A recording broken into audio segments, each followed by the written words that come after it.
नमस्कार दर्शक हो, आपण पाहत आहात लोकमंत्र न्यूज।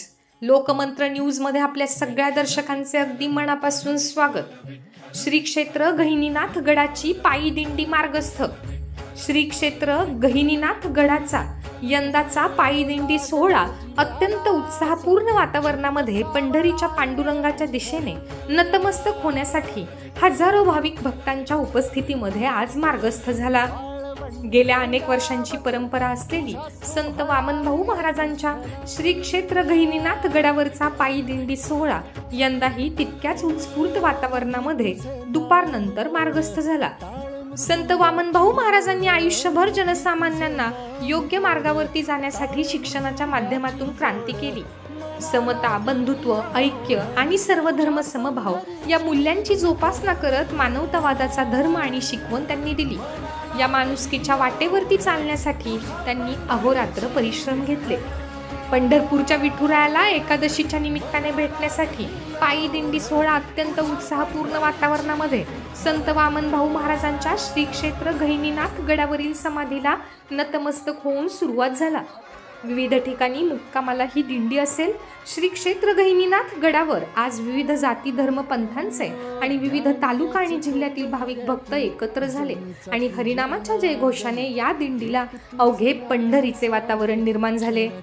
श्री क्षेत्र गहिनीनाथ गडाचे मठाधिपती हभप महंत विठ्ठल महाराज यांच्या मार्गदर्शनाखाली हजारो भाविक भक्तांच्या उपस्थितीमध्ये हा पायी दिंडी सोहळा मार्गस्थ होताना अत्यंत पवित्र आणि आध्यात्मिक वातावरणाने परिसर अक्षरशः दुमदुमून गेला होता।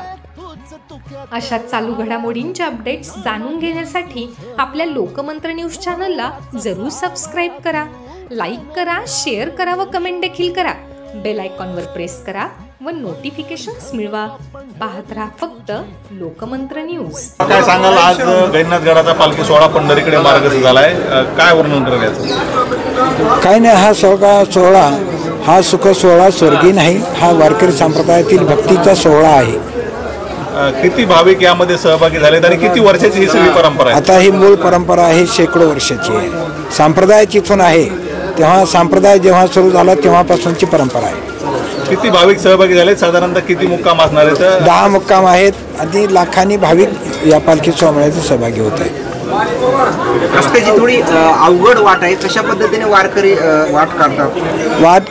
वारकरी जो मूळ मार्ग आहे त्या मार्गाने चाललेले आहेत। मोडोनिया वाटा सूक्ष्म दुस्तर केला राज्यभार चाले ऐसा, एक दिवस हा महामार्ग होत असतो। गहिनीनाथ गडावरून पालखी जी आहे ती आपली मार्ग झाली, काय पुढील संदेश भक्तांना? फक्त एकच सांगितलं की यारे यारे लहान थोर, याती भलती नारी नर, करावा विचार न लगे चिंता कोणाच।